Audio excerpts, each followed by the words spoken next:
Representative John Patterson here. Glad to be back in the district and glad to be with you again. And a couple of things in the district that people need to know about. On Saturday, April 26th, we will be co-hosting, along with ACMC, a countywide health fair at Kent State Ashtabula from 10 in the morning to 2 in the afternoon in the gymnasium. Absolutely free. And there are a number of health topics that are of great concern to me that are indigenous, to some extent, to Ashtabula County. For example, we have an issue with vitamin D deficiency because of our proximity to the lake. We get a lot more cloudy days, and in the wintertime, this creates a real issue. And vitamin D deficiency can lead to depression in some instances and some other health-related issues, so we want to make people aware that's an issue here. But that's just one of the things we're going to be covering. We have a problem with obesity in the county, diabetes in the county, Lyme disease in the county. There are geriatric issues because we are an aging county. There are things that we need to know about. So there are going to be stations all around the gym so that people can get information, get screening, absolutely free. Because if we are going to move forward as a county, we must first get healthy, all of us, including me. So there's some things I want to be working on in the next few weeks, few months ahead too. At the same time, same day, St. Joseph's in Andover is also holding a health fair. And a couple weeks after that, on May 10th, University Hospital is holding a health fair for women. And that's going to be held at Mount Carmel Center. So you can contact St. Joe's or UH to get more information on those. Bottom line is, health is on the horizon because we can't really move forward unless we are healthy, and that also includes, and I've been very much concerned with opiate issues here in the county as it relates to not only our health but to law enforcement and the destruction of lives. Currently in the legislature we're working on a number of bills designed to fight opiate addiction, and it affects everybody. There's not a one of us out there who does not know of, or perhaps sadly has a family member or a relative or a friend who has had brushes with this sort of addiction, and it can be innocent. This past summer I served on the special task force to look at the issues related to prescription drug addiction. And there were a number of witnesses that came forward, that offered horror stories. For example, there were elderly who had undergone hip surgeries or knee replacements, and their pain medication ran out, so they went doctor shopping. And after that, when they exhausted their supply of painkillers, exhausted their supply of doctors, turned to heroin. And these are people that are grandparents and such that you wouldn't normally suspect as being drug abusers. The point is, we have an opiate epidemic. We need to address it, both legislatively and at a local level, as best we can, and the health fair is going to be designed to do that in part as well. What kind of legislation would address that issue? Well, I'll give you one small example. It is, I don't know exactly where this is in the course of the legislative process, but an underage person, under 18, could receive pain medication from a physician, opiate derivative, and the parent need not be notified. And we didn't realize that loophole in the law. When I say we, my fellow legislators, a parent has a right to know if their child is being prescribed some sort of pain medication, we felt. But because of the physician-patient relationship, that was not the case before. So we felt important to give parents more accessibility to the records and the prescriptions that would be given to their child. There are other things too, and some of them rather technical, but the idea is to address this issue as much as we can legislatively. Of local interests coming forward. This week, and we're just in Easter week, and today, in essence, is Good Friday, and I wish a happy Easter to everybody. But Ashtabula River is in the process, the upper portion of being dredged. It hasn't been done since the 1960s, and that is going to open up a lot more economic activity in that area. Along with that, I would ask anybody, if you're interested, to go down and check out the park at the base of the bridge there behind ACMC. Brand new park there, beautiful, beautiful boardwalk. I was talking to Mike Wayman of the Ashtabula Parks Board last night, Township Park there.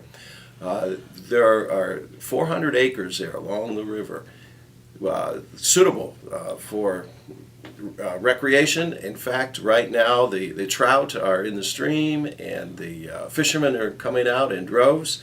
It's a beautiful place. It's a jewel right in downtown Ashtabula. And so there are plans to help develop that area more for recreation. So that's some good news for the county. In addition to that, some ODOT work that we must be fully aware of. In Geneva Township, along the lake on Route 531, where it's been gradually eroding, that is going to be closed this summer. There's been several meetings with ODOT and village officials, Geneva on the Lake and Geneva City. In fact, there was one just last night to advise people of the construction process and also the signage issues. We all know that that needs attention. In fact, if it were to, unbeknownst to us, become a major safety issue, and that were to be closed without our control, we'd have even more problems. So it's better to be proactive in terms of addressing that situation. So ODOT's going to be placing signs, and if there are any issues, signage that people think ought to be done with, ODOT's open to those suggestions. Not that they can comply, obviously, but open to making this a less painful process. The hope is that it's going to be closed June 2nd, and it will be open before the Grape Jamboree. That's about the best scenario that we could hope for. But again, it's going to affect business. All businesses are going to be open in Geneva on the Lake.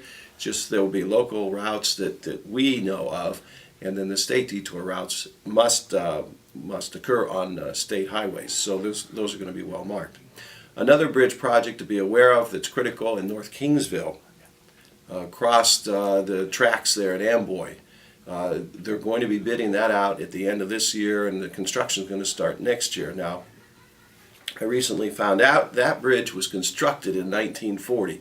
It is going to be celebrating, I guess you could say that, its 75th anniversary next year, 2015. Life expectancy of a bridge is typically about 50 years, so we have gotten 25 more years essentially out of that bridge than what was expected.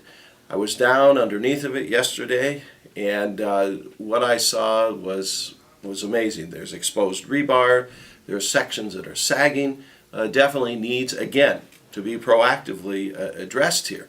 If that were to become a safety hazard overnight, we would be in a real difficult way to figure out how we were going to address this problem. So ODOT, again, is working closely with the people in North Kingsville, Conneaut, to make that as painless as possible. We all know, though, that bridge has to be addressed. It has to be fixed. Now, we're talking a bridge on Route 20. Route 20, Yes. Yeah, the 4-lane. It's been suggested that we just close one lane.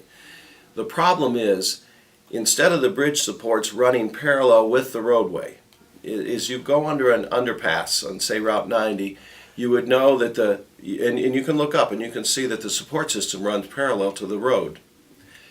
That particular bridge, because of the configuration of the railroad track running underneath of it, the support systems aren't even,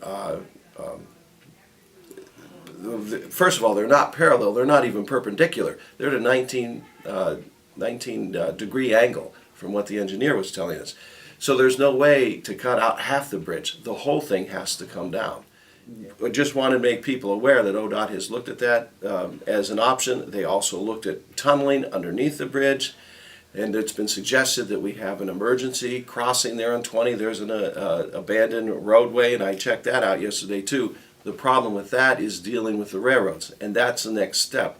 We are going to exhaust all possibilities dealing with the railroads to see if we could get a safety crossing there. Can't promise miracles, but because the railroads can be rather insistent at times, it's a federal issue.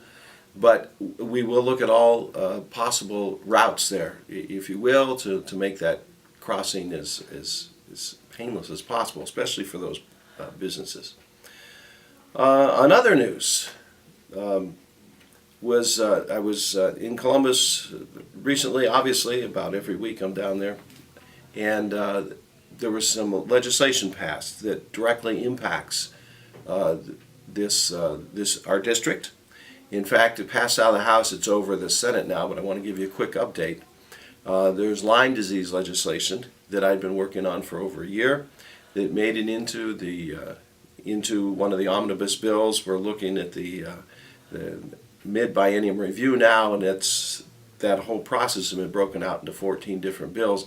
One of those bills contained language that we had proposed, our office had proposed regarding Lyme legislation that would require notification for an individual if he or she were going to be taking a series of tests for Lyme, that those tests can actually come back false positive or false negative.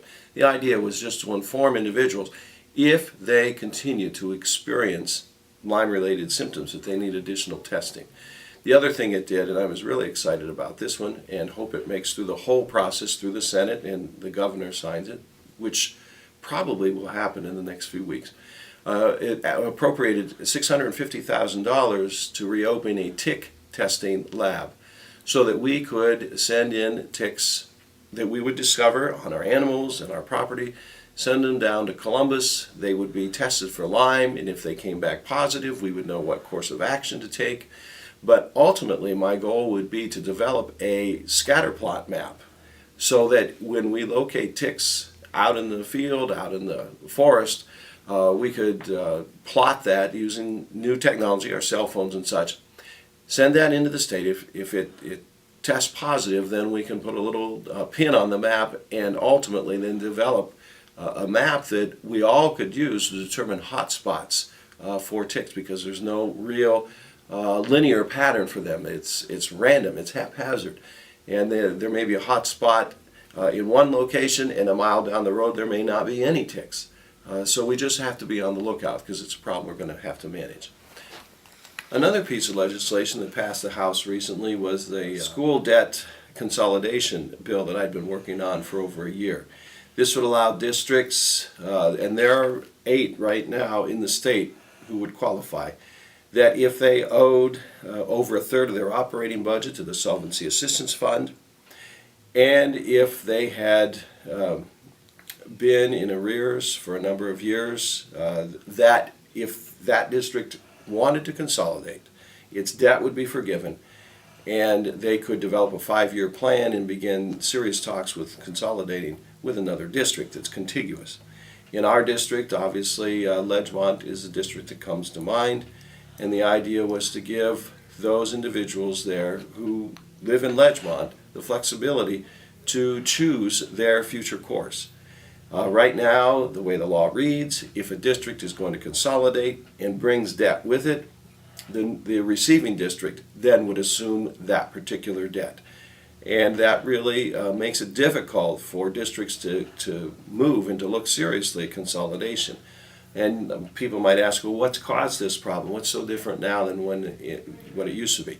And that issue is open enrollment. As districts begin to encounter these difficult times, there's a tendency for students to leave the district, and with them goes that state money, typically about $5,400. Well, just this year, Ledgemont has lost a good number of students, and with that, hundreds of thousands of dollars. And a district cannot sustain those sorts of hits, economic hits, and keep moving forward. So the problem has been exacerbated with open enrollment, with the fact that districts' hands are tied, and this is why Ledgemont had a couple of double-digit levies on the ballot recently, both of which failed. Not their fault, not the kids' fault, not the taxpayers' fault.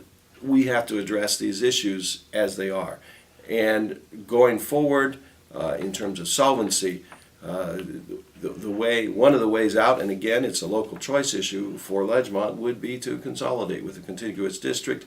This bill relieves them of that debt, so they can pursue that option if they so choose. On a lighter note, our office will be hosting our second wine and cheese party at the state level in May. Our wine producers from Ashtabula County, our cheese producers in Geauga County, will be driving down to Columbus to put on a function for my fellow legislators. And there's a method to my madness here. By offering them this little glimpse of Ashtabula County, I'm setting the stage for them, many of them, to come up to our county, up to our district in early June. The idea is to them and entice them to get here. I must admit, they think at times, jokingly of course, that we're part of Canada. I have the longest drive of anybody in the House or the Senate. And so to get them to come up here to see what we have, our 3 scenic rivers, our 2 deep water ports, our transportation system, our agricultural areas, our state parks, our 3 beautiful lakes, Lake Erie, Pymatoonie Lake, and the largest lake that's privately owned in Ohio, Roaming Shores, I've got to get them up here first. So part of that enticement, if you will, is to get our legislators together to enjoy a little slice of what's wonderful about this section of the state. So again, for the second year, our wine and cheese producers will be coming to Columbus. We'll be serving on the 31st floor of the Rife Center and opening a window, if you will, on Ashtabula and Geauga counties. Another component of this plan is to foster collegiality between members of the House and the Senate on both sides of the aisle, so that we can play in the same sandbox, if you will, and learn to get along a little bit better with more civility. Even though we can disagree on issues, we can do so with dignity and grace. But as I was saying, this wine and cheese event sets a stage for something else that we're working on. The first weekend in June, we are hosting in our district legislative days. And it's Friday and Saturday, June 6th and 7th. We have asked senators, representatives, and their staffs if they would like to visit our county. Okay. They will be visiting pairings that will have a soft opening by then in Geneva. And if you're not familiar with pairings, the idea is to pair wine with culinary techniques, hence the pairing, and teach people to cook using wine and to match wine better with some of those scrumptious dishes that we can prepare, especially if we use locally grown food. So they will see pairings. We're going to give them a tour of the Spire Institute, which some of them have no idea of its existence, let alone what Spire does. Then a tour of some of our wineries, and then at dusk, which will be a little bit late in June, we're going to be heading over to Geauga County, which is also part of our district, to let them see our world-class observatory in Montville on Clay Street to round out the evening.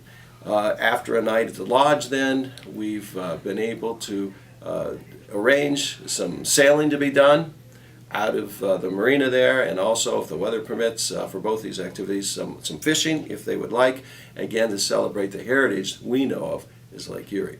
So again, I want to bring them here, let them see what we have, build those relationships so that we can, as we move forward, do so with a mutual respect, the rest of the state and us, because we do need each other, working together to raise the bar for all of us here in this great state of Ohio, and especially in the 99th District. In terms of the folks in Conneaut, the Travel Information Center will be staffed in early May. I was in touch with ODOT. I know that we would like to have that staffed full-time and have it staffed basically year-round, but that is not the reality that ODOT gives us. They've been constrained by financial resources as well, and my opinion is that anything we get is better than nothing. So the Travel Information Center will be staffed shortly here. It's late April now, early May. There'll be somebody out there Good news is Route 90 is almost done, and there will be signage, appropriate signage placed around there when all the work is done. Looking forward to another D-Day celebration this summer, bigger than ever. Always a great time to be out there for D-Day. And I want to commend the good folks at Conneaut. The city looks great. There's a vibrancy there. I'm excited about Spark. Just a lot of good things. Just keep hanging with it there at Conneaut. We are turning the corner on this. And the sharpest corner of the state is a good role model for the rest of us to follow, that can-do spirit, and I appreciate that. For the Down County folks, hopefully the winter is over and we can get out in the fields and get things working again. The locavore movement, local foods and such, is alive and well. There'll be a conference coming up, and David Marison will be in touch. He and Ty Kellogg and I have been in touch with food technology people from the Center for Food and Technology out in Toledo. They'll be coming in. We're going to be looking at different ways that we can capitalize on our unique position with agriculture and the ability to raise vegetables and such and get them to market. The Geneva Farmers Market is alive and well throughout the winter months. It was open, and it's going to be open again this summer. Well, shifting from indoors to outdoors, of course, when I say open again. So that's a step in the right direction. And when we can grow local and eat local and close those loopholes, everybody benefits. And I'm really excited about that prospect. There are a number of restaurants in Bridge Street and in Geneva on the Lake that are serving as much as they can local foods, and that's good for all of us. So I encourage you to get out, see what's new, but to keep raising those vegetables and fruits that we all come to know and love in the county, and see if we can consume more right here at home.